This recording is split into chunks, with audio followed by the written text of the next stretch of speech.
ಈ ಭಾಗದಲ್ಲಿ ನಾವು ಈಗಾಗಲೇ ತಯಾರು ಮಾಡಿದಂಥ HTML ಟೆಂಪ್ಲೇಟ್ನ PSD ಫೈಲ್ ಏನಿದೆ, ಇದು ನಾವು ಕಳೆದ ಭಾಗದಲ್ಲಿ ನೋಡಿದ್ದೀವಿ ಹೇಗೆ ಮಾಡೋದಂತ. ಫೋಟೋಶಾಪ್ನಲ್ಲಿ ಇದನ್ನು ಡಿಸೈನ್ ಮಾಡಲಾಗಿದೆ. ಇದನ್ನು ನಿಮ್ಮ ಕ್ಲೈಂಟ್ಗೆ ತೋರಿಸಿ ಅವರು ಇದನ್ನು ಒಪ್ಪಿಕೊಂಡಾದ ನಂತರ ಇದೇ ರೀತಿ HTMLನಲ್ಲಿ ಬರಿಬೇಕಾಗತ್ತೆ. ಅದು ಹೇಗೆ ಅಂತ ಈ ಭಾಗದಿಂದ ನೋಡೋಣ.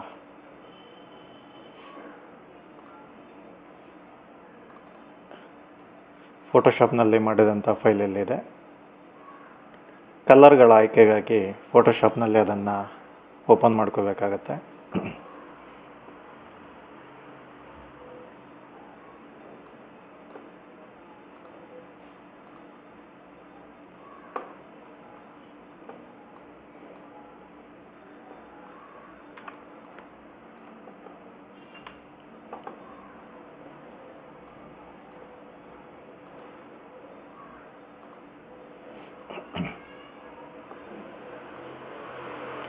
ಮೊದಲನೇದಾಗಿ ಈ ಹೆಡರನ್ನು ಹಾಕ್ಕೊಳ್ಬೇಕು.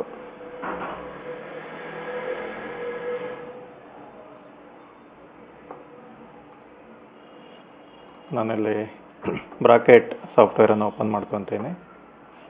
ಇದರಲ್ಲಿ HTML ಫೈಲನ್ನು, ಅಂದರೆ ಇಂಡೆಕ್ಸ್ ಫೈಲ್ ಏನಿದೆ ಅದು ಯಾವ ಫೋಲ್ಡ್ರಲ್ಲಿದೆ ನೋಡಿ ಅದನ್ನು ಓಪನ್ ಮಾಡ್ಕೋಬೇಕು.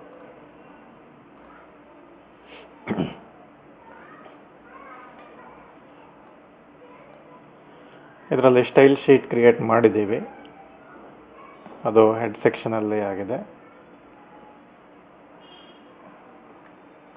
ಇಲ್ಲಿ ಹೆಡರ್ ಹಾಕಿದ್ದೀವಿ. ಈ ಹೆಡರ್ಗೆ ಮೊದಲು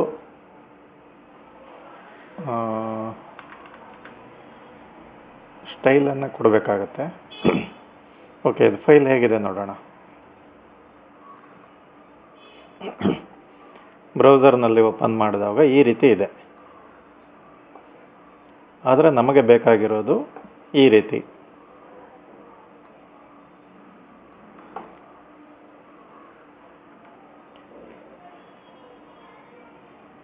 ಈಗ ಈ ಥರ ಹೇಗೆ ಮಾಡೋದು ನೋಡೋಣ. ಮೊದಲನೇದಾಗಿ ಈ ಲೋಗೋವನ್ನು ನಾವು ಸೇವ್ ಮಾಡ್ಕೋಬೇಕು. ಫೋಟೋಶಾಪ್ನಿಂದ ಈ ಲೋಗೋವನ್ನು ಸೆಲೆಕ್ಟ್ ಮಾಡಿ ಕಂಟ್ರೋಲ್ A ಹೊಡೆದ್ರೆ ಆ ಲೋಗೋ ಸೆಲೆಕ್ಟ್ ಆಗಿರುತ್ತೆ. ಆನಂತರ ಕಂಟ್ರೋಲ್ C ಹೊಡಿಬೇಕು, ಕಾಪಿ ಆಗಿರುತ್ತೆ. ಆನಂತರ ಹೊರಗಡೆ ಕಂಟ್ರೋಲ್ N ಅಂದರೆ ನ್ಯೂ ಫೈಲ್ ಕ್ರಿಯೇಟ್ ಆಗುತ್ತೆ. ಇಲ್ಲಿ ನೀವು ವಿಡ್ತನ್ನು ಮತ್ತು ಹೈಟನ್ನು ಏನು ಚೇಂಜ್ ಮಾಡೋ ಅಗತ್ಯ ಇಲ್ಲ, ಯಾಕಂದರೆ ಅದು ನೀವಲ್ಲಿ ಏನು ಯಾವ ಲೇಯರನ್ನು ಕಾಪಿ ಮಾಡ್ಕೊಂಡಿದ್ರೋ ಅದರ ವಿಡ್ತ್ ಮತ್ತು ಹೈಟ್ ಸೆಲೆಕ್ಟ್ ಆಗಿರುತ್ತೆ. ನೇಮ್ ಲೋಗೋ ನೋಡಿ, ಈ ಥರದ್ದು ಒಂದು ಚಿಕ್ಕ ಬ್ಲಾಂಕ್ ಇಮೇಜ್ ಬಂದಿದೆ. ಇಲ್ಲಿ ಮತ್ತೆ ಕಂಟ್ರೋಲ್ V ಕ್ಲಿಕ್ ಮಾಡಿದರೆ ನಿಮಗೆ ಆ ಲೋಗೋ ಇಲ್ಲಿ ಬರುತ್ತೆ.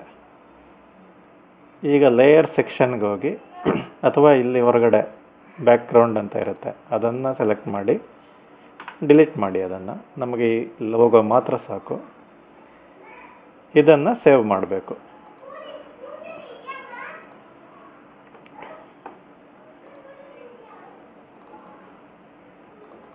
HTML ಫೋಲ್ಡ್ರಲ್ಲಿ ಇಮೇಜ್ಗಾಗಿ ಒಂದು ಫೋಲ್ಡರನ್ನು ನಾನು ಮಾಡ್ಕೊತೀನಿ, ಇಮೇಜಸ್. ಆ ಫೋಲ್ಡರ್ ಒಳಗಡೆ ಇದು PNG ಫಾರ್ಮ್ಯಾಟಲ್ಲಿ ಇರಬೇಕು, ಯಾಕಂದರೆ ಬ್ಯಾಕ್ಗ್ರೌಂಡ್ ನಮಗೆ ಏನು ಇರಬಾರ್ದಂದ್ರೆ PNG ಫಾರ್ಮ್ಯಾಟ್ ಮಾತ್ರ ಅದು ಸಪೋರ್ಟ್ ಮಾಡುತ್ತೆ. logo.png.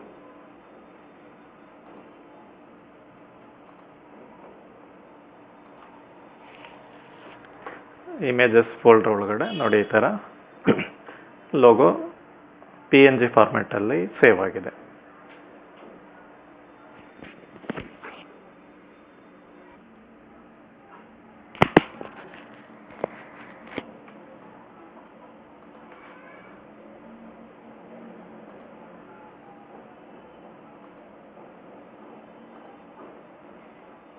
ಈಗ ಬ್ರಾಕೆಟ್ಗೆ ಹೋಗಿ ಇಲ್ಲಿ ಹೆಡರ್ ಏನು ಹಾಕಿದ್ದೀವಿ ಅದರ ಒಳಗಡೆ ಒಂದು div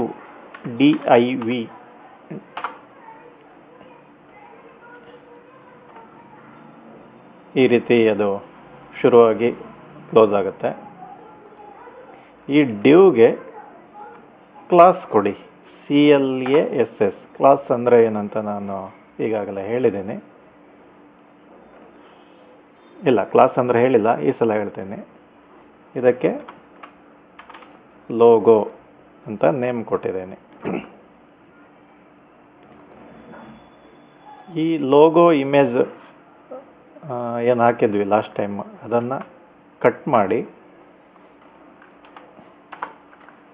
ಡಿವ್ ಒಳಗಡೆ ಹಾಕಿದ್ದೀನಿ. ನೋಡಿ, ಡಿವ್ ಟ್ಯಾಗ್ ಇಲ್ಲಿಂದ ಶುರುವಾಗಿ ಇಲ್ಲಿವರೆಗೂ ಇದೆ. ಅದರ ಒಳಗಡೆ ಲೋಗೋ ಇಮೇಜ್ ಬಂದಿದೆ. ಇಲ್ಲಿ SRC ಏನಿದೆ ಇದು ಹಳೇದು JPG ಇದು. ಈಗ ನಾವು ಹೊಸದಾಗಿ ಕ್ರಿಯೇಟ್ ಮಾಡಿರುವಂಥ PNG ಫೈಲ್ ಎಲ್ಲಿದೆ ಅದರ ಸೋರ್ಸ್ ಲೊಕೇಶನನ್ನು ತೋರಿಸ್ಬೇಕು. ಇಮೇಜಸ್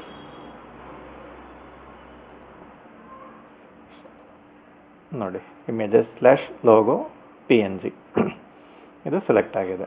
ವಿಡ್ತು ಮತ್ತು ಹೈಟು ಇದು ಬದಲಾಗುತ್ತೆ, ಹಾಗಾಗಿ ನಾನು ಇದನ್ನು ತೆಗೆದುಬಿಡ್ತೇನೆ.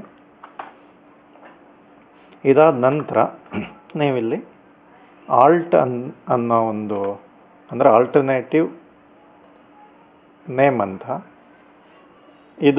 ಇದನ್ನು ಯಾಕೆ ಕೊಡಬೇಕಂದ್ರೆ ಗೂಗಲಲ್ಲಿ ಇಮೇಜ್ ಸರ್ಚ್ ಮಾಡಿದವಾಗ ಇಲ್ಲಿ ನೀವೇನು ಹೆಸರು ಹಾಕಿರ್ತೀರೋ ಅದನ್ನು ಯಾರಾದರೂ ಸರ್ಚ್ ಮಾಡಿದರೆ ಗೂಗಲ್ ಅದು ಸರ್ಚ್ ಮಾಡಿ ಅವರಿಗೆ ತೋರಿಸುತ್ತೆ. ಹಾಗಾಗಿ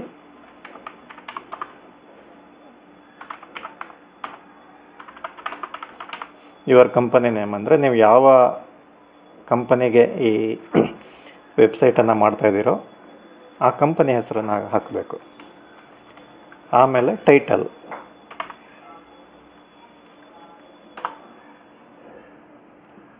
ಕೂಡ ಕಂಪನಿ ಹೆಸರು ಹಾಕಬೇಕು.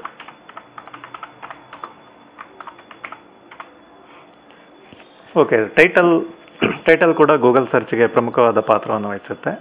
ಅದೇ ರೀತಿ ಬ್ರೌಸರ್ನಲ್ಲಿ ಅದು ಎಲ್ಲಿ ಯಾವ ರೀತಿ ತೋರಿಸುತ್ತೆ ಅನ್ನೋದನ್ನು ನೋಡೋಣ.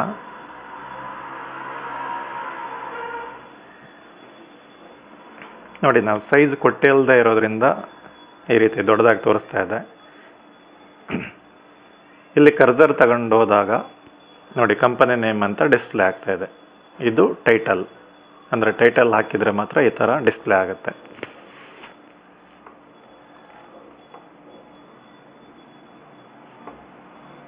ಈಗ ಈ ಲೋಗೋ ಮತ್ತು ಹೆಡರ್ಗೆ ಸ್ಟೈಲನ್ನು ಕೊಡಬೇಕಾಗಿದೆ. ಯಾಕಂದರೆ ಇಲ್ಲಿ ಬ್ಯಾಕ್ಗ್ರೌಂಡ್ ಕಲರ್ ಚೇಂಜ್ ಆಗಿದೆ. ನಮಗೆ ಬೇಕಾಗಿರುವಂಥ ಕಲರ್ ಇದು. ಹಾಗಾಗಿ ಹೆಡರ್ಗೆ ಈ ಬ್ಯಾಕ್ಗ್ರೌಂಡನ್ನು ಕೊಡಬೇಕು. ಈ ಕಲರನ್ನು ಹೇಗೆ ತಗೊಳ್ಳೋದಂದರೆ ಫೋಟೋಶಾಪಲ್ಲಿ ನೀವೇನು ಮಾಡಿದ್ದೀರಾ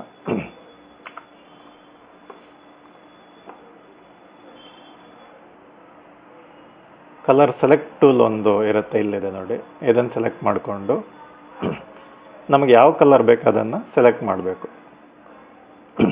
ನೋಡಿ, ಇಲ್ಲಿ ಕಲರ್ ಚೇಂಜ್ ಆಗ್ತಾ ಇದೆ. ನೀವು ಯಾವುದರ ಮೇಲೆ ಕ್ಲಿಕ್ ಮಾಡ್ತೀರೋ ಆ ಕಲರನ್ನು ತಗೊಳ್ಳುತ್ತೆ. ನಮಗಿವಾಗ ಈ ಕಲರ್ ಬೇಕಾಗಿರೋದ್ರಿಂದ ಈ ಕಲರ್ ಬಾಕ್ಸನ್ನು ಓಪನ್ ಮಾಡಿದರೆ ಆ ಕಲರ್ ಇಲ್ಲಿದೆ. ಇದು ಕಲರ್ ಕೋಡ್, HTML ಕೋಡ್ ಇದು. ಇದನ್ನು ಕಾಪಿ ಮಾಡ್ಕೋಬೇಕು. ಇದು ನಮ್ಮ ಬ್ಯಾಕ್ಗ್ರೌಂಡ್ಗೆ ಬರಬೇಕು. ಬ್ಯಾಕ್ಗ್ರೌಂಡ್ ಕಲರನ್ನು ನಾವು style.css ಆ ಫೈಲ್ನಲ್ಲಿ ಕೊಟ್ಟಿದ್ದೇವೆ ನೋಡಿ. style.css ಇದೆಯಲ್ಲ, ಅದನ್ನು ಓಪನ್ ಮಾಡಿ. ಹೆಡರ್ ಇಲ್ಲಿದೆ, ಬ್ಯಾಕ್ಗ್ರೌಂಡ್ ಇಲ್ಲಿ ಬರೋ ಬ್ಯಾಕ್ಗ್ರೌಂಡ್ ಅಂತ ಕೊಟ್ಟಿದ್ರೂ ತೊಂದರೆ ಇಲ್ಲ, ಅಥವಾ ಬ್ಯಾಕ್ಗ್ರೌಂಡ್/ಕಲರ್ ಅಂತ ಇನ್ನೊಂದು ಆಪ್ಷನ್ ಇದೆ, ಅದನ್ನು ಕೊಡ್ಬೋದು. ಇಲ್ಲಿ ಲೈಟ್ ಬ್ಲೂ ಇರೋ ಜಾಗದಲ್ಲಿ ಕಲರ್ ಕೋಡನ್ನು ಹಾಕಬೇಕು.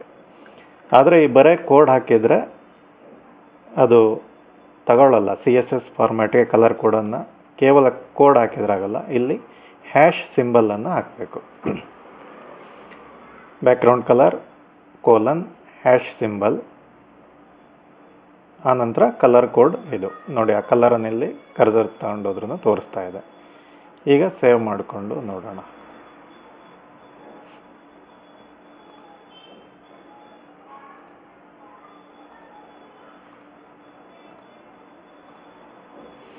ನಮಗೆ ಬೇಕಾದಂಥ ಕಲರ್ ಬಂತು ನೋಡಿ. ಇದು ಈ ಬ್ಯಾಕ್ಗ್ರೌಂಡ್ ಸೇಮ್ ಆಗಿದೆ. ಇವಾಗ ಈ ಲೋಗೋ ಎಡಗಡೆಗೆ ಚಿಕ್ಕದಾಗಿ ಬರಬೇಕು. ಅದಕ್ಕೆ ಈ ಲೋಗೋ ಸೈಜ್ ಏನಿದೆ ನೋಡ್ಕೋಬೇಕು. ಫೋಟೋಶಾಪಲ್ಲಿ ನಾವು ಲೋಗೋ PNG ಫೈಲನ್ನು ಮಾಡಿದ್ವಿ. ಇಲ್ಲಿ ಇಮೇಜ್ ಕ್ಯಾನ್ವಾಸ್ ಸೈಜ್ ನೋಡಿ. ವಿಡ್ತ್ 193 ಇದೆ, ಹೈಟ್ 88 ಇದೆ.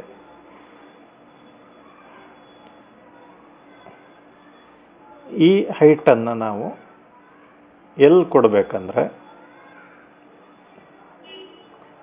HTML ಫೈಲ್ನಲ್ಲಿ ಡಿವ್ ಕ್ಲಾಸ್ ಲೋಗೋ ಅಂತ ಏನು ಕ್ರಿಯೇಟ್ ಮಾಡಿದ್ದೀವಿ, ಇದು ಕ್ಲಾಸ್. ಈ ಕ್ಲಾಸನ್ನು ಹೇಗೆ ಸ್ಟೈಲಲ್ಲಿ ಕೊಡೋದು ಅಂದರೆ, ಈಗ ಇದು ಸದ್ಯಕ್ಕೆ ಅಗತ್ಯ ಇಲ್ಲದೆ ಇರೋದ್ರಿಂದ ತೆಗಿತಾ ಇದ್ದೇನೆ. ಡಾಟ್ ಲೋಗೋ ಇದು ಒಂದು ಕ್ಲಾಸ್. ಅಂದರೆ ನೀವು ಇದಕ್ಕೆ ಕೊಡುವಂಥ ಸ್ಟೈಲ್ಗಳು ಆ ಕ್ಲಾಸ್ಗೆ ತಗೊಳ್ಳುತ್ತೆ.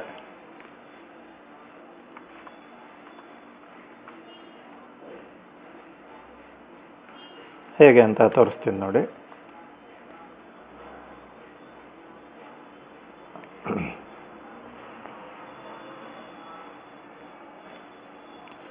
ಪೊಸಿಷನ್ ರಿಲೇಟಿವ್,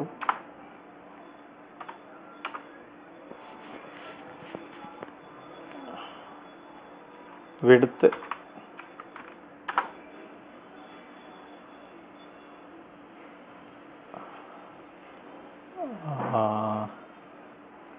193 ಪಿಕ್ಸೆಲ್, ಹೈಟ್ ಎಷ್ಟಿದೆ ಇಲ್ಲಿ ನೋಡ್ಕೋಬೇಕು, 88 ಪಿಕ್ಸೆಲ್.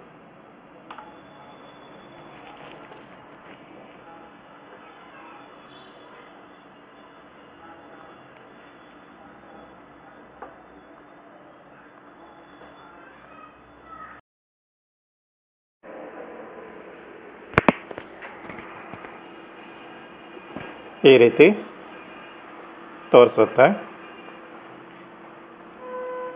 ಇಲ್ಲಿ ಈಗ ಇದೆಲ್ಲ ಅನಾವಶ್ಯಕ ಆಗಿದ್ದರಿಂದ HTML ಫೈಲ್ನಲ್ಲಿ ಅದನ್ನು ತೆಗೆದಾಕ್ತೀನಿ. ಇವುಗಳೆಲ್ಲ ನೀವು ಈ ಹಿಂದಿನ ಪಾಠಗಳಲ್ಲಿ ನೋಡಿದ್ದೀರಾ.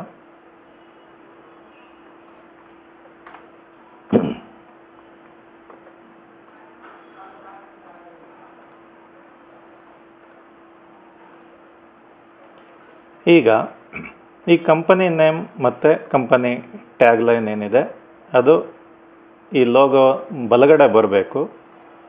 ಅದಕ್ಕಿಂತ ಮೊದಲು ಈ ಲೋಗೋ ಬದಿಯಲ್ಲಿ ನಮಗೆ ಸ್ಪೇಸ್ ಬೇಕಾಗಿದೆ.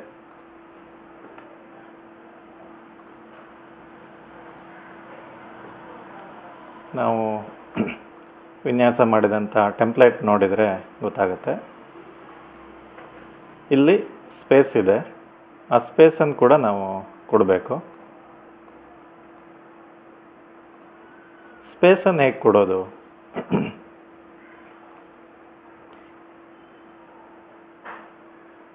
ಇಲ್ಲಿ ಡಿವ್ ಏನಿದೆ, ಡಿವ್ ಕಂಟೆಂಟ್ ಏನಿದೆ, ಇದಕ್ಕೆ ಕ್ಲಾಸ್ ಲೋಗೋ ಕೊಟ್ಟಿದ್ದೇವೆ. ಸ್ಟೈಲ್ ಶೀಟ್ನಲ್ಲಿ ಆ ಲೋಗೋಗೆ ಬೇಕಾದಂಥ ಸ್ಟೈಲನ್ನು ಇಲ್ಲಿ ಬರೆದಿದ್ದೇವೆ.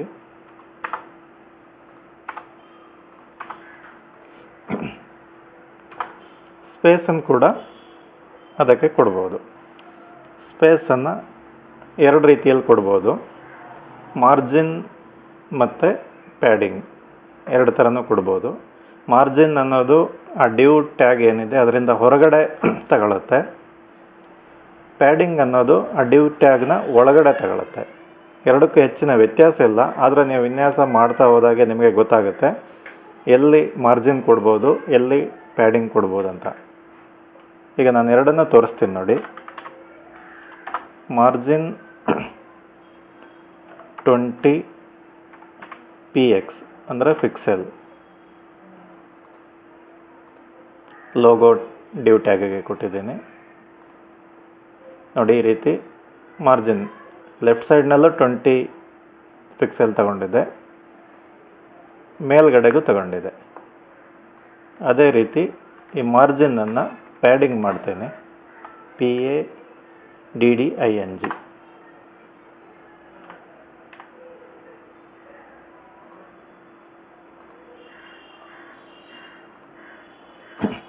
ಇದು ಕರೆಕ್ಟಾಗಿ ತೋರಿಸ್ತು. ಈ ರೀತಿ ನಿಮಗೆ ಪ್ಯಾಡಿಂಗ್ ಬೇಕಾದಂಥ ಸ್ಥಳದಲ್ಲಿ ಪ್ಯಾಡಿಂಗ್ ಮತ್ತು ಮಾರ್ಜಿನ್ ಬೇಕಾಗಿತ್ತು ಅಂದರೆ ಮಾರ್ಜಿನನ್ನು ಕುಟ್ಕೋಬೋದು.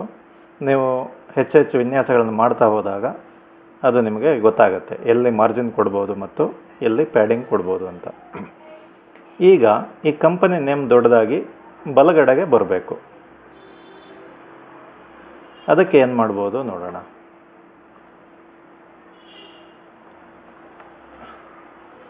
ಈ ಲೋಗೋ ಡಿವ್ ಆದ ನಂತರ ನಾನು ಇನ್ನೊಂದು ಡಿವ್ ಕಂಟೆಂಟನ್ನು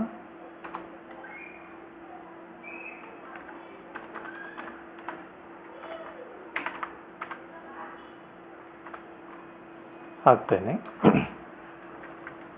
ಅದರ ಒಳಗಡೆ ಕಂಪನಿ ನೇಮ್ ಮತ್ತು ಸ್ಪಾನ್ನಲ್ಲಿ ಏನು ಕಂಪನಿ ಟ್ಯಾಗ್ಲೈನ್ ಹಾಕಿದ್ದೀವಿ ಅದನ್ನು ಕಟ್ ಮಾಡಿ Ctrl+X ಇದರ ಒಳಗಡೆ ಹಾಕಿದ್ದೀನಿ.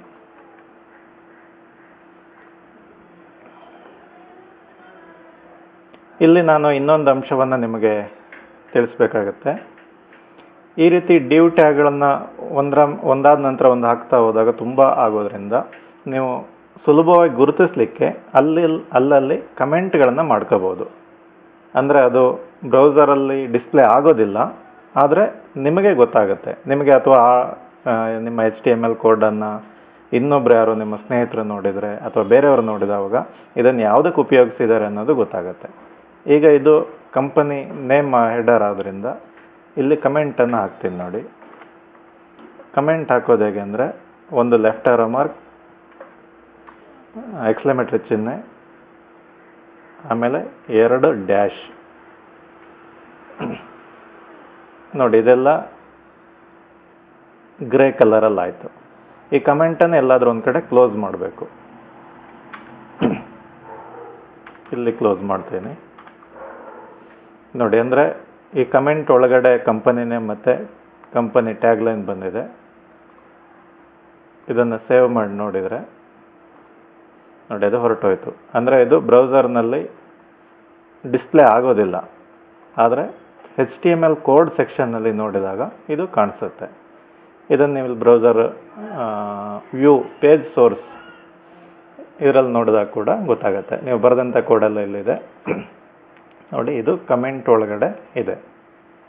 ಈ ರೀತಿ ನಿಮಗೆ ಗೈಡ್ಲೈನ್ಗಳು ಬೇಕಾಗಿತ್ತು ಅನ್ನೋ ಸ್ಥಳದಲ್ಲಿ ಈ ರೀತಿ ಕಮೆಂಟ್ಗಳನ್ನ ಹಾಕ್ಕೊಳ್ಬೋದು. ನಾನಿಲ್ಲಿ ದಿಸ್ ಈಸ್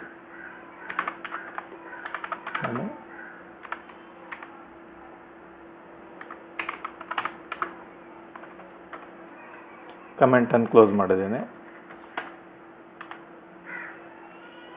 ಈ ರೀತಿ ನಿಮಗೆ ಯಾವುದಾದ್ರೂ ಒಂದು ಸ್ಥಳದಲ್ಲಿ ಏನೋ ಒಂದನ್ನು ಗುರುತು ನೀವು ಇಟ್ಕೋಬೇಕು ಅಥವಾ ಮುಂದೆ ಯಾವತ್ತಾದರೂ ಈ ಕೋಡನ್ನು ಬದಲಾವಣೆ ಮಾಡಲಿಕ್ಕೆ ಬಂದಾಗ ಕನ್ಫ್ಯೂಸ್ ಆಗುತ್ತೆ, ಆ ಥರದಿದ್ದಾವಾಗ ಈ ರೀತಿ ಕಮೆಂಟ್ ಸೆಕ್ಷನ್ ಒಳಗಡೆ ನೀವು ಎಷ್ಟಾದರೂ ಬರ್ಕೊಂಡಿರ್ಬೋದು.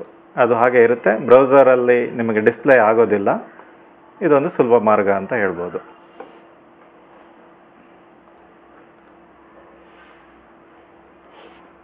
ಈಗ ಇದು ಪಕ್ಕದಲ್ಲಿ ಬರಬೇಕು. ಅದಕ್ಕಾಗಿ ಏನು ಮಾಡ್ಬೋದು ಅಂದರೆ ನೋಡಿ, ಇದು ಲೋಗೋ ಡಿವ್ ಟ್ಯಾಗ್ ಆಯಿತು. ಇದಕ್ಕೆ ಒಂದು ಕ್ಲಾಸ್ ಕೊಡಬೇಕು. ಕ್ಲಾಸ್ ನೇಮ್ ಏನಾದರೂ ಕೊಡ್ಬೋದು. Company name.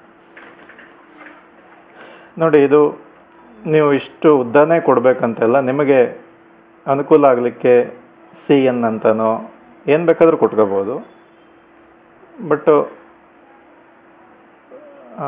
ಸರಿಯಾಗಿ ಗೊತ್ತಾಗೋ ಥರ ಹೆಸರನ್ನು ಕೊಟ್ಕೊಳ್ಳೋದು ಒಳ್ಳೆಯದಾಗುತ್ತೆ. ಕಂಪನಿ ನೇಮ್ ಅಂತ ಕ್ಲಾಸ್ ಕೊಟ್ಟಿದ್ದೀನಿ, ಅದು ಸ್ಟೈಲ್ ಶೀಟ್ನಲ್ಲಿ ಅದಕ್ಕೂ ಒಂದು ಕ್ಲಾಸನ್ನು ಕ್ರಿಯೇಟ್ ಮಾಡಬೇಕು. ಕ್ಲಾಸ್ ಯಾವಾಗಲೂ ಡಾಟ್ನಿಂದ ಶುರು ಆಗುತ್ತೆ. ಕಂಪನಿ ನೇಮ್ ಅಲ್ಲೇನು ಹೆಸರು ಕೊಟ್ಟಿದ್ದೀವೋ ಅದು ಇಲ್ಲಿ ಬರುತ್ತೆ. ನಂತರ ಪುಷ್ಪಾವರಣದ ಒಳಗಡೆ ಅದಕ್ಕೆ ಬೇಕಾದಂತಹ ಸ್ಟೈಲ್ಗಳನ್ನು ಬರೀಬೇಕು. ಇದಕ್ಕೂ ಕೂಡ ಪೊಸಿಷನ್, ರಿಲೇಟಿವ್,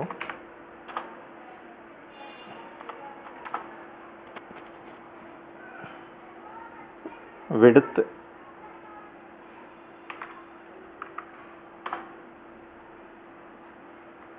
ಮತ್ತು ಇದಕ್ಕೆ ವಿಡ್ತ್ ಕೊಡೋದಕ್ಕಿಂತ ಮೊದಲು ಇಲ್ಲಿ ಲೋಗೋ ಏನಿದೆ ಅದಕ್ಕೆ ಸ್ವಲ್ಪ ನಾನು ಬದಲಾವಣೆ ಮಾಡ್ತೀನಿ. ನೋಡಿ ಇಲ್ಲಿ ಲೋಗೋ ವಿಡ್ತು 193 ಪಿಕ್ಸೆಲ್ ಇದೆ. ನಮಗೆ ಪೂರ್ತಿ ಲೇಔಟ್ನ ವಿಡ್ತು ಅಂದರೆ ನಾವಿಲ್ಲಿ ಹೆಡರ್ಗೆ ಏನು ಕೊಟ್ಟಿದ್ದೀವಿ, ಮ್ಯಾಕ್ಸಿಮಮ್ ವಿಡ್ತು 1000 ಪಿಕ್ಸೆಲ್ ಇದೆ. ಅಂದರೆ 1000 ಪಿಕ್ಸೆಲ್ನಲ್ಲಿ 193 ಪಿಕ್ಸೆಲ್ ಅಂದರೆ ಸುಮಾರು 19.3% ಆಯಿತು. ಅದನ್ನು ಈ ರೀತಿ ಕೂಡ ಕೊಡ್ಬೋದು, 19.3%. ಅಂದರೆ ಈ 1000 ಪಿಕ್ಸೆಲ್ನಲ್ಲಿ 93.3%ಅನ್ನು ಲೋಗೋ ಡಿವ್ ಆವರಿಸ್ಕೊಳ್ಳುತ್ತೆ.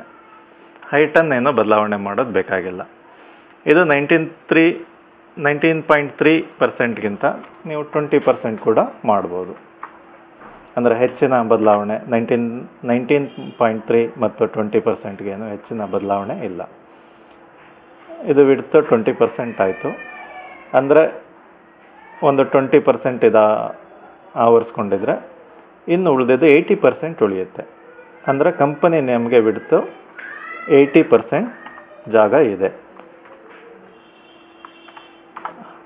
ಹೈಟ್, ಇದು ಟೆಕ್ಸ್ಟ್ ಬರೋದ್ರಿಂದ ಎಷ್ಟು ಲೈನ್ ಬರುತ್ತೆ ಅದೆಲ್ಲ ಏನು ಅಂದಾಜು ಇಲ್ಲದೆ ಇರೋದ್ರಿಂದ ಇಲ್ಲಿ 2 ಲೈನ್ ಇದೆ. ಬಟ್ ಅದು ಎಷ್ಟು ಹೈಟ್ ಆಗುತ್ತೆ ಅಂತ ನಮಗೆ ಗೊತ್ತಾಗೋದಿಲ್ಲ. ಲೋಗೋ ಆದರೆ, ಲೋಗೋ ಇಮೇಜ್ ಆದ್ದರಿಂದ ಅದರ ಹೈಟ್ ಗೊತ್ತಾಗುತ್ತೆ. ಇದರ ಹೈಟ್ ಗೊತ್ತಾಗದೇ ಇರೋದ್ರಿಂದ ನೀವು ಆಟೋ ಕೊಡ್ಬೋದು.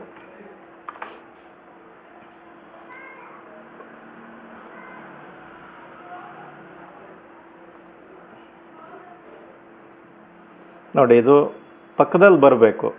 ಅದಕ್ಕೇನು ಮಾಡಬೇಕಂದ್ರೆ ಈ ಲೋಗೋ ಕ್ಲಾಸ್ ಮತ್ತು ಕಂಪನಿ ನೇಮ್ ಕ್ಲಾಸ್ ಎರಡಕ್ಕೂ ಫ್ಲೋಟ್ ಅನ್ನೋಂಥ ಒಂದು ಸ್ಟೈಲನ್ನು ಕೊಡಬೇಕು.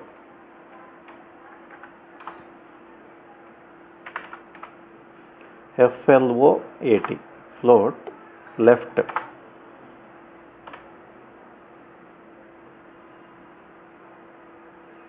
ಇದು ಹೈಟ್ ಆದ ನಂತರ ಕಂಪನಿ ನೇಮ್ ಕೂಡ ಫ್ಲೋಟನ್ನು FLOAT, ಫ್ಲೋಟ್ ಲೆಫ್ಟ್. ನೋಡಿ, ಈಗ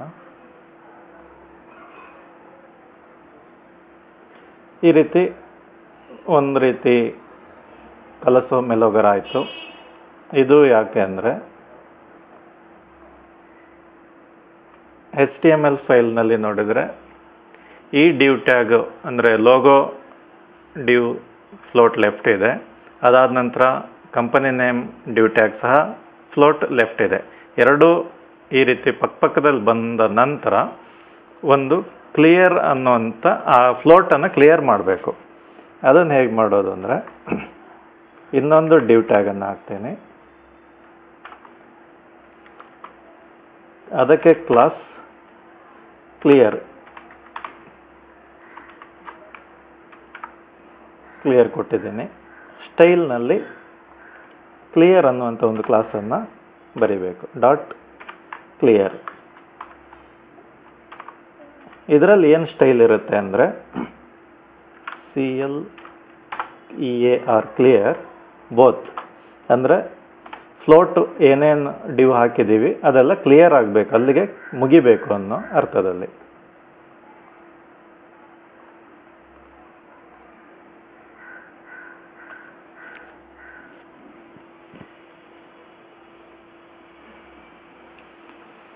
ಇಲ್ಲಿ ಮೇಲ್ಗಡೆ ಸ್ಪೇಸ್ ತೋರಿಸ್ತಾ ಇದೆ, ಅದು ಯಾವುದಂದ್ರೆ ಕಂಪನಿ ನೇಮ್ ಒಳಗಡೆ H1 ಇದೆಯಲ್ಲ ಇದರದ್ದು ಸ್ಪೇಸು. H1ಗೆ ಮಾರ್ಜಿನನ್ನು ನಾವು ತೆಗಿಬೇಕು. ಅದು ಹೇಗೆ ಅಂದರೆ ಕಂಪನಿ ನೇಮ್ ಕ್ಲಾಸನ್ನು ಕಾಪಿ ಮಾಡ್ಕೊಳ್ಳಿ. ಕಂಪನಿ ನೇಮ್ ಕ್ಲಾಸ್ ಮುಗಿದ ನಂತರ ಪೇಸ್ಟ್ ಮಾಡಿ ಅದನ್ನು. ಸ್ಪೇಸ್ ಕೊಟ್ಟು H1 ಅಂದರೆ ಇದು ಕಂಪನಿ ನೇಮ್ ಡಿವ್ ಒಳಗಡೆ ಇರುವಂಥ H1ಗೆ ಈ ಕ್ಲಾಸ್ ಸಂಬಂಧಪಡುತ್ತೆ. ಅಂದರೆ ಬೇರೆ ಕಂಪನಿ ನೇಮ್ ಡಿವ್ ಇಂದ ಹೊರಗಡೆ ಇರುವಂಥ ಯಾವುದೇ H1ಗೂ ಈ ಕ್ಲಾಸ್ ತಗೊಳ್ಳೋದಿಲ್ಲ. ನಮಗೆ ಬೇಕಾಗಿರೋದು ಕಂಪನಿ ನೇಮ್ ಒಳಗಡೆ ಇರುವಂಥ H1ಗೆ, ಆದ್ದರಿಂದ ನಾನು ಈ ರೀತಿ ಕೊಡ್ತಾ ಇದ್ದೇನೆ. ಇದು ಮಾರ್ಜಿನ್ 0,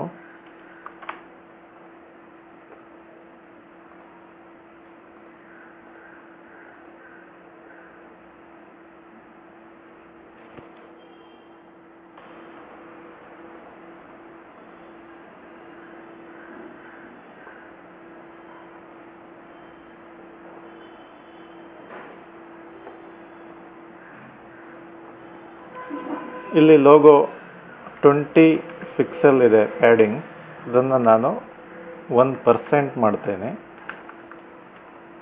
ವಿಡ್ತನ್ನು ಅಂದರೆ ಲೆಫ್ಟ್ 1% ಪ್ಯಾಡಿಂಗ್ ಆಗುತ್ತೆ, ರೈಟ್ ಕೂಡ 1% ಪ್ಯಾಡಿಂಗ್ ಆಗುತ್ತೆ. ಹಾಗಾಗಿ ವಿಡ್ತಲ್ಲಿ 2% ಕಮ್ಮಿ ಮಾಡಬೇಕು, ಅಂದರೆ 18% ಮಾಡ್ತೇನೆ.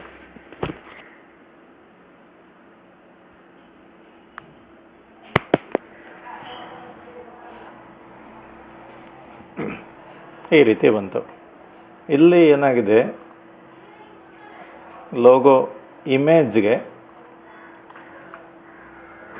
ಈ ಲೋಗೋ ಕ್ಲಾಸ್ ಏನಿದೆ ಅದಾದ ನಂತರ ಅಂದರೆ ಲೋಗೋ ಡಿವ್ ಒಳಗಡೆ ಬರುವಂಥ ಇಮೇಜ್ಗೆ ಒಂದು ಸ್ಟೈಲನ್ನು ಕೊಡಬೇಕು. ಡಾಟ್ ಲೋಗೋ ಸ್ಪೇಸ್ IMG ಅಂದರೆ ಇಮೇಜ್, ಅಂದರೆ ಲೋಗೋ ಒಳಗಡೆ ಇರುವಂಥ ಇಮೇಜ್ಗೆ maximum width MAX dash width 100% ಕೊಡೋಣ.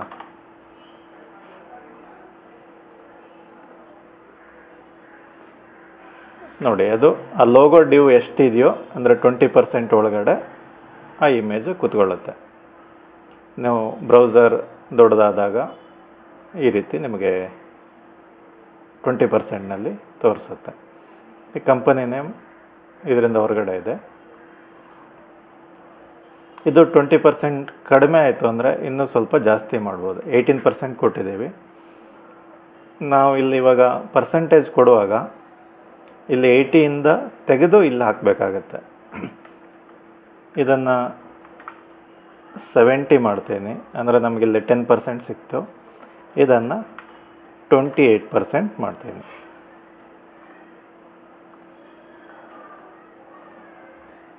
ನೋಡಿ, ಈ ರೀತಿ ಇದು 28 ಪ್ಯಾಡಿಂಗ್ 2%, ಲೆಫ್ಟ್ ರೈಟು ಸೇರಿದರೆ 2%, 30% ಲೋಗೋ ಆಯಿತು. ಕಂಪನಿ ನೇಮ್ ಉಳಿದ 70%ನಲ್ಲಿ ಇದೆ.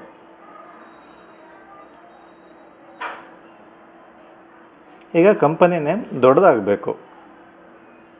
ಕಂಪನಿ ನೇಮ್ H1 ಇದೆ.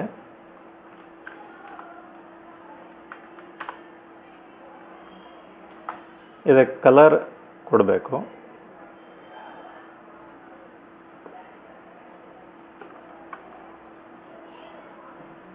ಮತ್ತು ಕಲರನ್ನು ಸೆಲೆಕ್ಟ್ ಮಾಡಿಕೊಂಡು ಕಲರ್ ಬಾಕ್ಸ್ನಿಂದ HTML ಕೋಡನ್ನು ಕಾಪಿ ಮಾಡ್ಕೊತೀನಿ.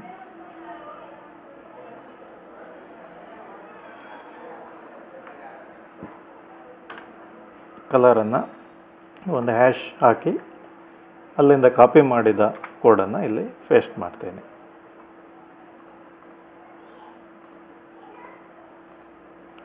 ಕಲರ್ ಚೇಂಜ್ ಆಯಿತು.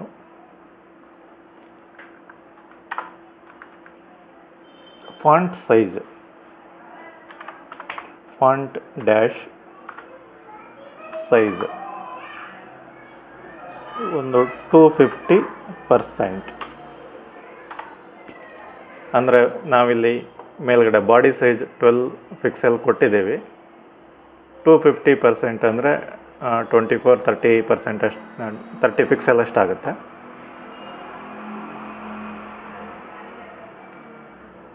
ಇನ್ನೂ ನಮಗೆ ದೊಡ್ಡದಾಗಿ ಬರಬೇಕು. ಆಮೇಲೆ ಇದು ಕ್ಯಾಪ್ಸಲ್ಲಿ ಆಗಬೇಕು. ಕ್ಯಾಪಿಟಲ್ ಲೆಟರಲ್ಲಿ ನಾವು ಇಲ್ಲಿ ಕಂಪನಿ ನೇಮ್ ಇದೆ, ಇಲ್ಲಿ ಕೂಡ ಬರಿಬೋದು. ಅದಕ್ಕಿಂತ ನಾವು ಸ್ಟೈಲಲ್ಲಿ ಕೊಟ್ಟರೆ ಇನ್ನೂ ಒಳ್ಳೆಯದು. ಅದಕ್ಕೆ ಟೆಕ್ಸ್ಟ್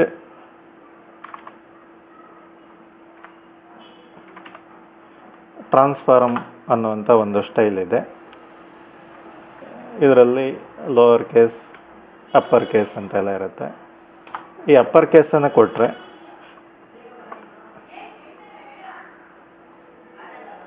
ಟೆಕ್ಸ್ಟ್ ಎಲ್ಲದು ಅಪ್ಪರ್ ಕೇಸಲ್ಲಿ ಆಗುತ್ತೆ. ಆಮೇಲೆ ಫಾಂಟ್ ನಮಗೆ ಇನ್ನು ದೊಡ್ಡದಾಗಬೇಕು. ಇದನ್ನು 300% ಮಾಡ್ತೀನಿ. ಹಾಗೆಯೇ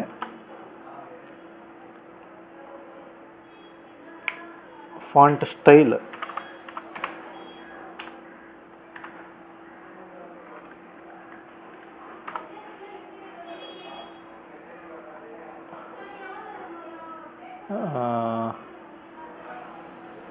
ಫಾಂಟ್ ಸ್ಟೈಲ್ ಬೇಡ, ಫಾಂಟ್ ವೆಯ್ಟ್ ಬರುತ್ತೆ.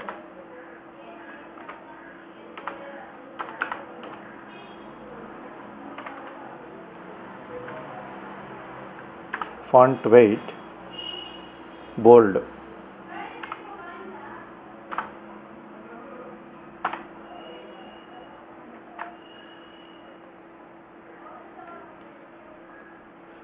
ಅದಾದ ನಂತರ ಫಾಂಟ್ ಫ್ಯಾಮಿಲಿ.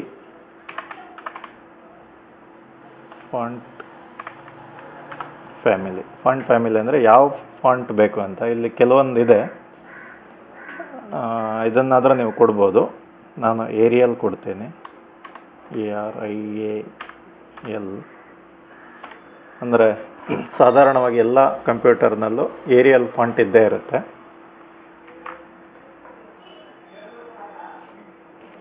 ನಿಮಗೆ ಇಲ್ಲಿ ಯಾವುದೋ ಸ್ಟೈಲಿಶ್ ಫಾಂಟ್ ಬೇಕು, ವೆಬ್ಸೈಟ್ನಲ್ಲಿ ಅದನ್ನು ಉಪಯೋಗಿಸ್ಬೇಕು ಅಂದರೆ ಫಾಂಟನ್ನು ಡೌನ್ಲೋಡ್ ಮಾಡಿ ಒಂದು ಫೋಲ್ಡ್ರಲ್ಲಿ ಫಾಂಟನ್ನು ಕೂಡ ಇಟ್ಟು, ಅಂದರೆ ನಾವು ಹೇಗೆ ಇಲ್ಲಿ ಇಮೇಜಸ್ಗೆ ಒಂದು ಫೋಲ್ಡ್ರ್ ಮಾಡಿದ್ದೀವಿ ಅದೇ ರೀತಿ ಫಾಂಟಿಗೆ ಕೂಡ ಒಂದು ಫೋಲ್ಡ್ರ್ ಮಾಡಿ ಇಡಬೇಕು. ಅದು ಮುಂದಿನ ಒಂದು ಪಾಠದಲ್ಲಿ ನಾನು ಹೇಳ್ತೀನಿ. ಈಗ ಅದರ ಅಗತ್ಯ ಇಲ್ಲ. ಈಗ ಏರಿಯಲ್ ಫಾಂಟನ್ನು ಕೊಟ್ಟಿದ್ದೀನಿ. ಈಗ ಇದು ಇನ್ನೂ ತುಂಬ ಆಗಬೇಕಾಗಿದೆ.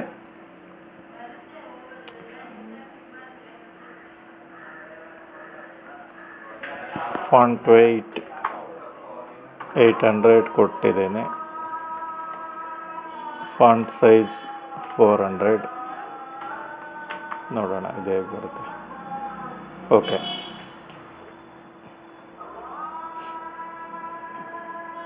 ಈಗ ಕಂಪನಿ ಟ್ಯಾಗ್ ಲೈನ್ ಇನ್ನು ಅದು ಕೂಡ ಸ್ವಲ್ಪ ದೊಡ್ಡದಾಗಿ ಬರಬೇಕು.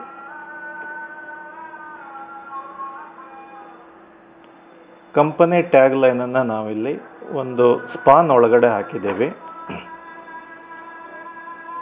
ಅಂದರೆ ಕಂಪನಿ ನೇಮ್ ಡಿವ್ ಒಳಗಡೆ ಆ ಸ್ಪಾನ್ ಇದೆ. ಅದನ್ನು ಕೂಡ ಕಂಪನಿ ನೇಮ್ ಕಾಪಿ ಮಾಡಿಕೊಂಡು ಕಂಪನಿ ನೇಮ್ H1 ಆದ ನಂತರ ಪೇಸ್ಟ್ ಮಾಡಿ ಒಂದು ಸ್ಪೇಸ್ ಕೊಟ್ಟು ಸ್ಪಾನ್ ಟೈಪ್ ಮಾಡಿ, SPAN. ಇದು ಆ ಸ್ಪಾನ್ಗೆ ಸಂಬಂಧಪಟ್ಟ ಸ್ಟೈಲನ್ನು ಬರಿಬೋದು. ಇಲ್ಲಿ text align centre.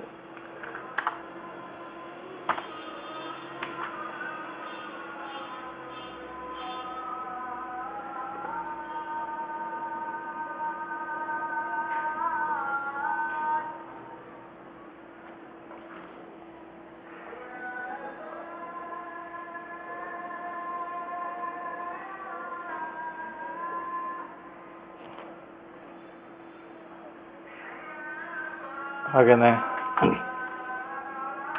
Font family, ಇಲ್ಲಿ ಇರುವಂಥ ಯಾವುದಾದ್ರೂ ಒಂದು ಫ್ಯಾಂಟಸಿ ಇದೆ ಕೊಡ್ತೇನೆ.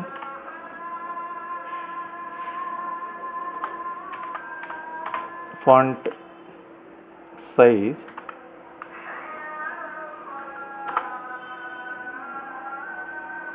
100%.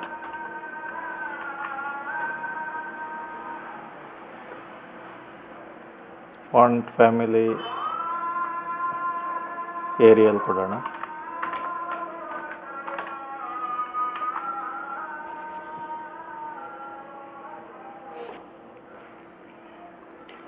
Font size 150%. ಓಕೆ, ಇದು ಸೆಂಟ್ರ್, ನಾವಿಲ್ಲಿ ಟೆಕ್ಸ್ಟ್ ಅಲೈನ್ ಸೆಂಟ್ರ್ ಕೊಟ್ಟಿದ್ರೂ ಅದು ಅಲೈನ್ ತಗೊಂಡಿಲ್ಲ.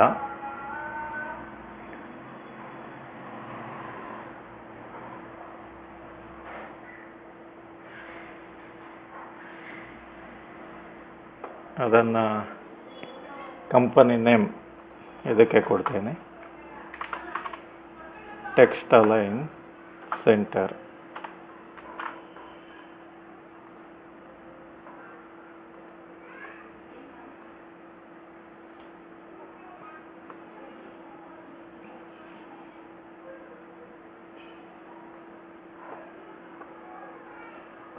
ಇದು ಸ್ವಲ್ಪ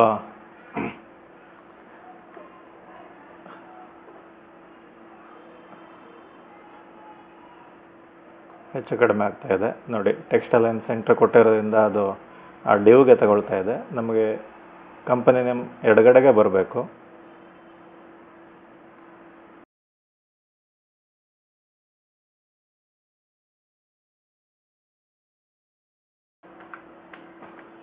ಸ್ಪಾನ್ಗೆ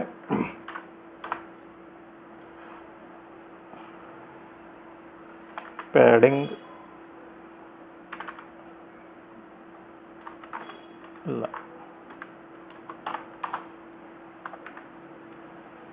ಪ್ಯಾಡಿಂಗ್ ಲೆಫ್ಟ್ 50 ಪಿಕ್ಸೆಲ್ ಅನ್ನು ಕೊಟ್ಟಿದ್ದೇನೆ.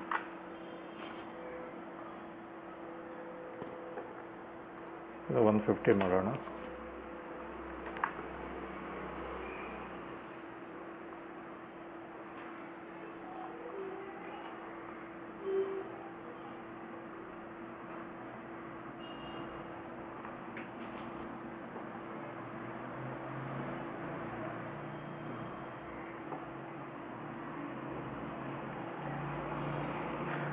ಇದು ಹೆಡರ್ ಆಯಿತು.